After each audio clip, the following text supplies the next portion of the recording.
मुंबईत जन्माला आल्याशिवाय इथले प्रश्न कळत नाहीत. देवेंद्र फडणवीस नागपूरचे. बाहेरच्या नेत्यांना वाटतं इथे प्रॉब्लेमच नाहीत. राज ठाकरेंचं विधान. ठाकरे बंधूंची युती कन्फ्युजन आणि करप्शनची. ठाकरे बंधूंच्या युतीवर मुख्यमंत्री देवेंद्र फडणवीसांचा निशाणा. अजित पवारांच्या विरोधातले बैलगाडी भर पुरावे आता का देत नाहीत? राज ठाकरेंचा भाजपला सवाल. तर हा आमचा नाही, महाराष्ट्राच्या अस्तित्वाचा प्रश्न. राज ठाकरेंचं वक्तव्य. 26 जुलैच्या पुरावेळी ठाकरे बंधू कुठे होते? तुम्ही देखा नाही, तुम्ही परखा नाही, तुम्ही वोट देंगे नाही, ही मुंबईकरांची भूमिका. आशिष शेलारांचा राज आणि उद्धव ठाकरेंवर पलटवार. फडणवीस, शिंदे आणि अजित पवार हे सगळे ससाणे. मालकाच्या हातावर बसून आपली माणसं फोडणं हेच आत्ताच्या राजकारण्यांचं काम.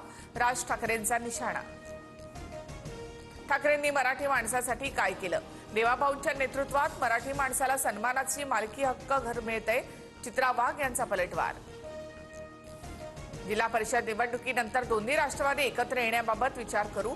TV9 मराठीच्या मुलाखतीमध्ये अजित पवारांचं भाकीत.